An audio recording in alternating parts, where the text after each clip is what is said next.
Hello everyone, हमारा next chapter है जनन एवं भ्रूणीय विकास।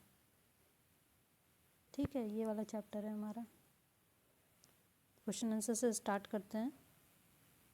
पहला क्वेश्चन है, निषेचन की क्रिया यानी फर्टिलाइजेशन की क्रिया कहाँ पर होती है? तो ये अंडाशय में होती है, अंडवाहिनी। ठीक है, जो फर्टिलाइजेशन की क्रिया है वो अंडवाहिनी में संपन्न होती है।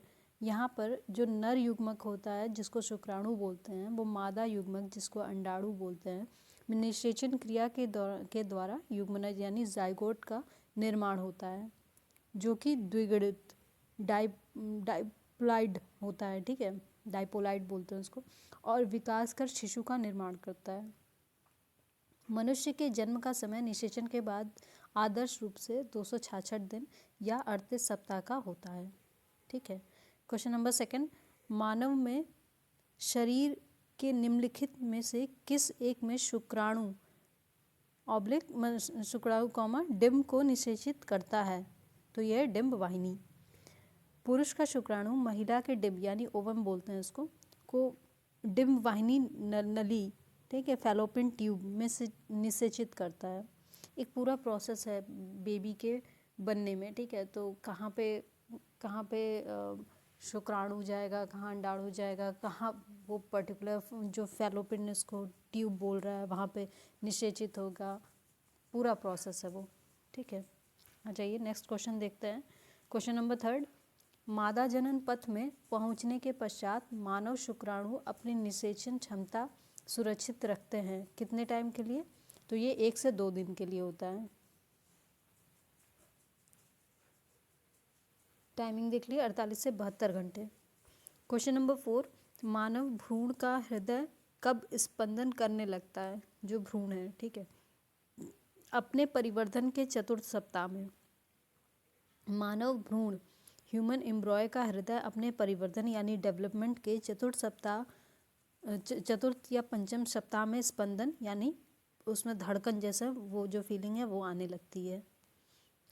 भ्रूणीय विकास के तीसरे से 8वें सप्ताह को भ्रूण विकास काल कहा जाता है, क्योंकि यह अंग विकास का मुख्य समय होता है। मतलब ह्यूमन बॉडी के जो अंग होते हैं वो सारे डेवलप होने लगते हैं। तीसरे महीने से जन्म तक के समय को भ्रूणकाल कहते हैं, जिसमें ऊतकों और अंगों का परिपक्वन तथा शारीरिक वृद्धि होती है। क्वेश्चन नंबर 5, निम्नलिखित में से कौन सी कला परिवर्धनशील भ्रूण की शुष्कन से रक्षा करती है? तो उल्व या एमनियन बोलते हैं उसको। क्या होता है, जैसे जैसे भ्रूण बन रहा है, ठीक है, जैसे जैसे वो डेवलप, तो आपने भी देखा होगा कई सारे वीडियोस में या शॉर्ट वीडियोस या इमेजेस में देखा होगा कि जो भ्रूण है उसके चारों तरफ लिक्विड भरा रहता है और वो किसी बॉल जैसी संरचना में अंदर होता है, बॉल जैसी संरचना के अंदर, तो उसी को बोलते हैं उल्वी तरल। होता क्या है इससे कि जो भी कोई बाहरी प्रेशर होता है, एक तो नमी भी बनाए रखता है और जो बाहरी प्रेशर है या कोई धक्का है तो उन सब से सुरक्षा के लिए कार्य करता है। ठीक है, ये वाला चैप्टर बहुत छोटा सा था, 5-6 क्वेश्चन थे इसमें, बहुत ज़्यादा इंपॉर्टेंट चैप्टर नहीं है ये। ठीक है, क्वेश्चन ये नया इसका बाद वाला जिस चैप्टर देखिए, पादप कार्य की, पहला इसका चैप्टर है प्रकाश संश्लेषण। ये इंपॉर्टेंट चैप्टर है। ठीक है, प्रकाश संश्लेषण से काफ़ी सारे क्वेश्चन पूछे जाते हैं। तो पहला क्वेश्चन है इसका, पर्णहरित यानी क्लोरोफिल में निम्नलिखित में से कौन सा तत्व पाया जाता है? तो मैग्नीज पाया जाता है। बहुत सिंपल इन द सेंस, ऐसे ट्रिकी या सिंपल कह लीजिए, अगर आता है तो बहुत अच्छा, आपके नंबर बन गए, और नहीं आया तो फिर गए काम से। ठीक है, लोहा नहीं है, तांबा नहीं है, मैग्नीज नहीं है, मैग्नीशियम है। पर्णहरित या क्लोरोफिल एक प्रोटीन युक्त जटिल रासायनिक यौगिक है। यह वर्णक पत्तों के हरे रंग का कारण है। सही है, सभी जानते हैं। मैग्नीशियम क्लोरोफिल का मुख्य तत्व है। मैग्नीशियम के अतिरिक्त क्लोरोफिल में और क्या क्या होता है? कार्बन होता है, हाइड्रोजन, नाइट्रोजन, ऑक्सीजन होता है। कार्बन, नाइट्रोजन, हाइड्रोजन और ऑक्सीजन तो ठीक है, ये तो नॉर्मल है, ये दिमाग में बैठ जाएगा। मैग्नीशियम एक है, उसको दिमाग में बैठाना पड़ेगा। क्वेश्चन नंबर सेकंड, निम्न में से कौन सा क्लोरोफिल का घटक नहीं है? कैल्शियम नहीं है। ठीक, अभी हमने देखा कार्बन, हाइड्रोजन, मैग्नीशियम, ये तीनों हैं। क्वेश्चन नंबर थर्ड, क्लोरोफिल में क्या पाया जाता है? मैग्नीशियम पाया जाता है। क्वेश्चन नंबर 4, प्रकाश संश्लेषण का उपोत्पाद है, यानी जब प्रकाश संश्लेषण की क्रिया होती है तो उससे क्या आउटपुट निकलता है, बाई प्रोडक्ट उसका क्या निकलता है, तो ये हो जाएगा ऑक्सीजन। यहाँ पे देख सकते हैं ऑप्शन में क्या क्या दिया है उस हिसाब से ऑक्सीजन है, ठीक है। तो प्रकाश संश्लेषण वह क्रिया है जिसमें पौधों के हरे भाग सूर्य से प्रकाश ऊर्जा को ग्रहण कर वायु से ली गई कार्बन डाइऑक्साइड तथा मृदा से अवशोषित जल द्वारा कार्बोहाइड्रेट्स का निर्माण करते हैं एवं ऑक्सीजन को उत्पाद यानी बाय प्रोडक्ट के रूप में बाहर निकालते हैं। प्रकाश संश्लेषण की संपूर्ण क्रिया को निम्नलिखित देखा जा सकता है, ठीक है। ये देख लीजिए, कार्बन डाइऑक्साइड, जल, और उसके बाद इससे ये बना C6H12O6 और ये वापस से पानी और ऑक्सीजन, ठीक है। क्वेश्चन नंबर 5, प्रकाश संश्लेषण के दौरान हरे पौधे क्या अवशोषित करते हैं, कार्बन डाइऑक्साइड अवशोषित करते हैं। क्वेश्चन नंबर 6, हरे पौधे में प्रकाश संश्लेषण की क्रिया में क्या होता है, कार्बन डाइऑक्साइड का लेना, ऑक्सीजन का छोड़ना। क्वेश्चन नंबर 7, प्रकाश संश्लेषण में पौधे द्वारा निम्न में से कौन सी गैस उपयोग की जाती है, कार्बन डाइऑक्साइड की जाती है, अभी हमने देखा। क्वेश्चन नंबर 8, निम्नलिखित गैसों में से कौन प्रकाश संश्लेषण प्रक्रिया के लिए आवश्यक है, तो कार्बन डाइऑक्साइड है, ठीक है। आवश्यक पूछा है इस क्रिया के होने के लिए, तो कार्बन डाइऑक्साइड। वनस्पति कोशिकाओं के द्वारा प्रकाशीय ऊर्जा को रासायनिक ऊर्जा में, कौन से ऊर्जा को, प्रकाश वाली ऊर्जा को रसायन ऊर्जा में परिवर्तित करने की क्रिया को क्या कहते हैं, प्रकाश संश्लेषण कहते हैं। प्रकाश संश्लेषण वह क्रिया है जिसमें पौधे अपने हरे रंग वाले अंगों जैसे पत्ती द्वारा सूर्य के प्रकाश की उपस्थिति में वायु से कार्बन डाइऑक्साइड तथा भूमि से जल लेकर जटिल कार्बनिक पदार्थों जैसे कार्बोहाइड्रेट्स का निर्माण करते हैं तथा ऑक्सीजन गैस बाहर निकालते हैं।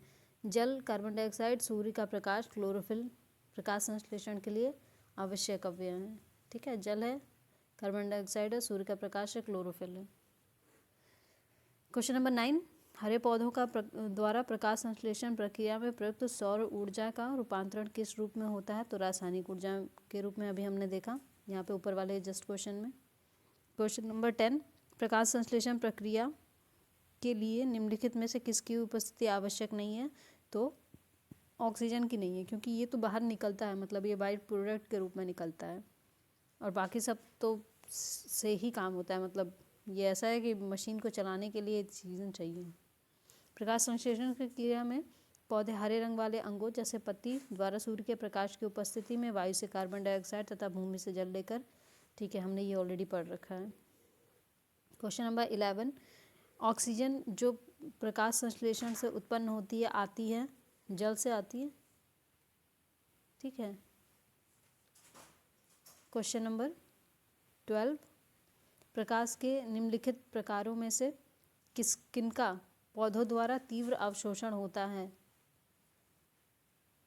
किनका पौधों द्वारा तीव्र अवशोषण होता है, तो नीला और लाल। पौधे क्लोरोफिल नामक वर्ण की सहायता से सूर्य के प्रकाश एवं कार्बन डाइऑक्साइड की उपस्थिति में अपना भोजन तैयार करते हैं, इसको प्रकाश संश्लेषण कहते हैं। क्लोरोफिल का रंग हरा होता है, लेकिन सूर्य के विद्युत चुंबकीय स्पेक्ट्रम में उपस्थित नीले और लाल रंग का अवशोषण तीव्रता से करते हैं। क्वेश्चन नंबर 13, पृथ्वी पर अधिकांश ऑक्सीजन उत्पादित होती है, तो ये शैवालों से होती है।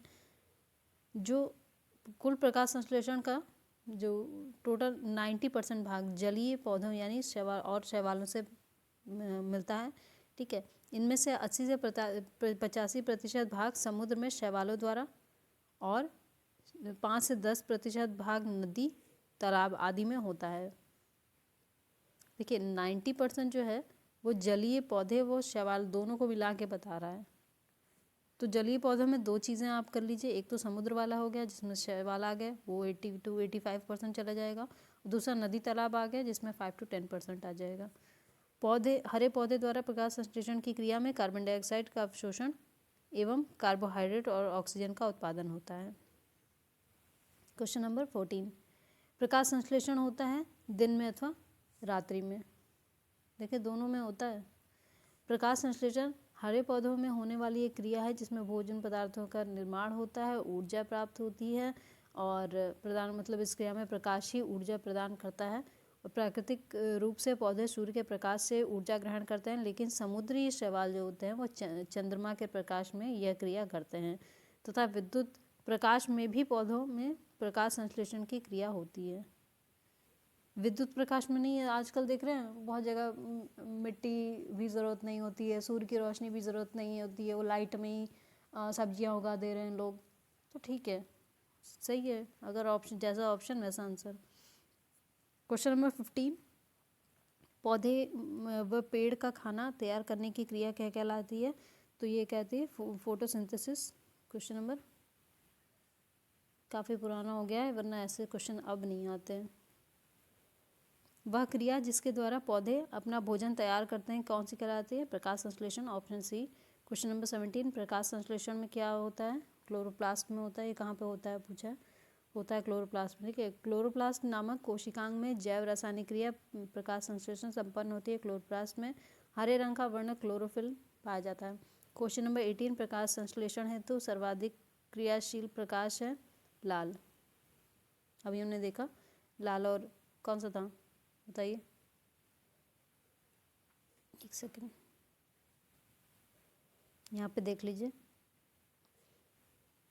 ठीक, प्रकाश संश्लेषण का प्रभाव, प्रकाश संश्लेषण पर प्रकाश का प्रभाव 3 प्रकार से होता है। यह प्रखरता यानी इंटेंसिटी, और प्रकाश का प्रकार यानी क्वालिटी, और उसके अंतराल यानी ड्यूरेशन, तीनों से प्रभावित होता है। दुर्बल प्रखरता के प्रकाश में संभवतः पर्णरंध्रों के न खुलने से तथा गैसीय विसरण बहुत धीमी दर से होने के कारण प्रकाश संश्लेषण की क्रिया नहीं होती है।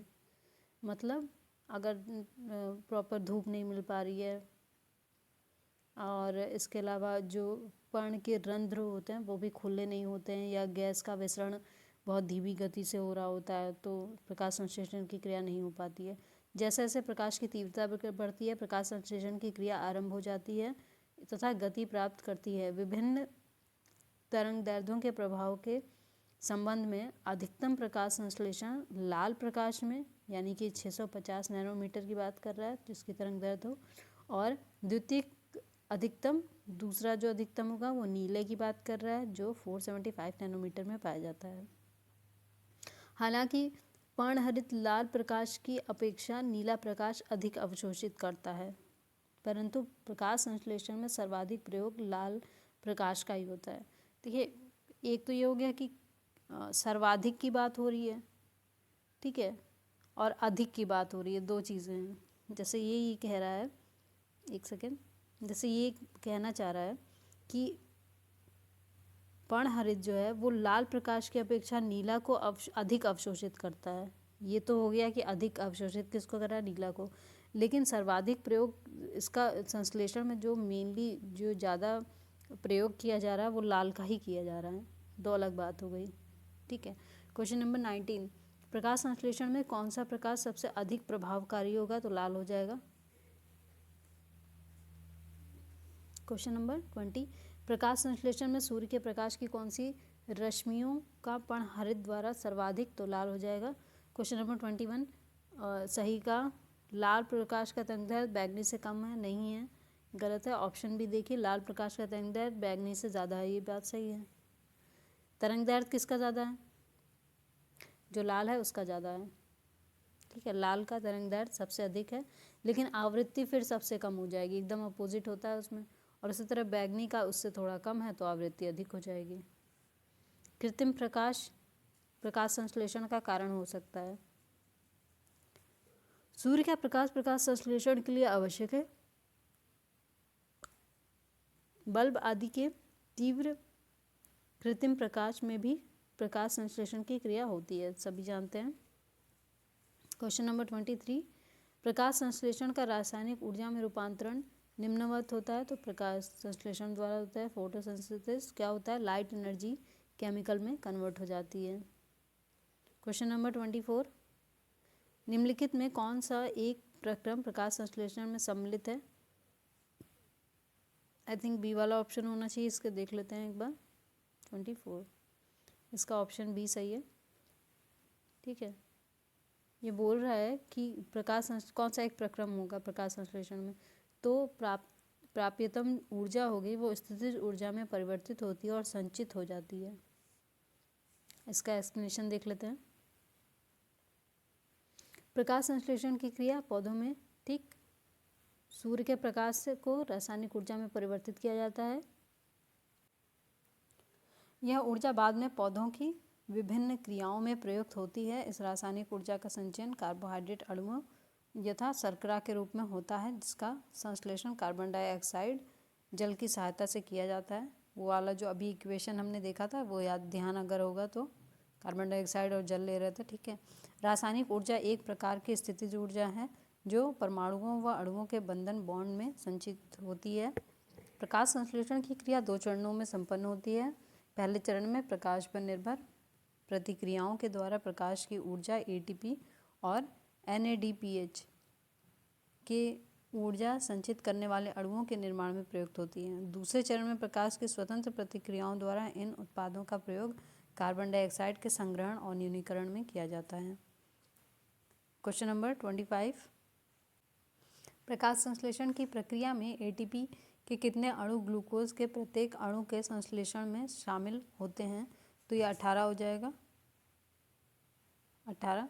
प्रकाश संश्लेषण की प्रक्रिया के दौरान ग्लूकोज के प्रत्येक अणु के संश्लेषण में एटीपी के 18 अणु शामिल होते हैं। क्वेश्चन नंबर 26, निम्नलिखित में से कौन अधिकतम कुशलतापूर्वक सौर ऊर्जा को रासायनिक ऊर्जा में परिवर्तित करता है? तो ये होता है क्लोरेलेरा। क्लोरेलेरा अधिक से अधिक कुशलतापूर्वक सौर ऊर्जा को क्या करता है? सूरज की ऊर्जा को केमिकल एनर्जी यानी रासायनिक ऊर्जा में परिवर्तित कर देता है। वस्तुतः क्लोरोफाइटा से संबंधित एक कोशिकीय हरित शैवाल की एक प्रजाति है। सौर ऊर्जा को रासायनिक ऊर्जा में बदलने की क्लोरेलेरा की दक्षता सर्वाधिक 8% है। सर्वाधिक है ये 8%, ये भी बड़ी बात है। क्वेश्चन नंबर 27, निम्न में कौन सा पौधों की जड़ों का कार्य नहीं है? तो ये अभी हमने देखा, ये पत्तियों का है। प्रकाश संश्लेषण जो है वो पत्तियों का काम है, ना कि पौधों की जड़ों का। प्रकाश संश्लेषण की प्रक्रिया जो क्रिया है वो पत्तियों में होती है। प्रकाश संश्लेषण की दर पत्तियों में उपस्थित स्टोमेटा की संख्या तथा उसके बंद व खुलने के समय पर निर्भर करती है। इसके अलावा पत्ती की कोशिकाओं में क्लोरोप्लास्ट की व्यवस्था भी प्रकाश संश्लेषण की दर को प्रभावित करती है। क्वेश्चन नंबर 28, अधोलिखित में से कौन सा पृथ्वी के कार्बन चक्र में कार्बन डाइऑक्साइड की मात्रा को नहीं बढ़ाता है? तो प्रकाश संश्लेषण है, क्योंकि प्रकाश संश्लेषण ऑक्सीजन देता है, ना कि कार्बन डाइऑक्साइड। वायुमंडल में कार्बन डाइऑक्साइड गैस श्वसन, दहन, किण्वन, विघटन आदि क्रियाओं के द्वारा मुक्त होती है। मतलब ये सारी क्रियाएं हो रही हैं तो ये मुक्त हो रही है। स्थलीय पौधे इसे सीधे ही वायु से ग्रहण करते हैं। हरे पौधे प्रकाश संश्लेषण की क्रिया करते समय इस गैस को ग्रहण करके कार्बोहाइड्रेट्स में का निर्माण करते हैं।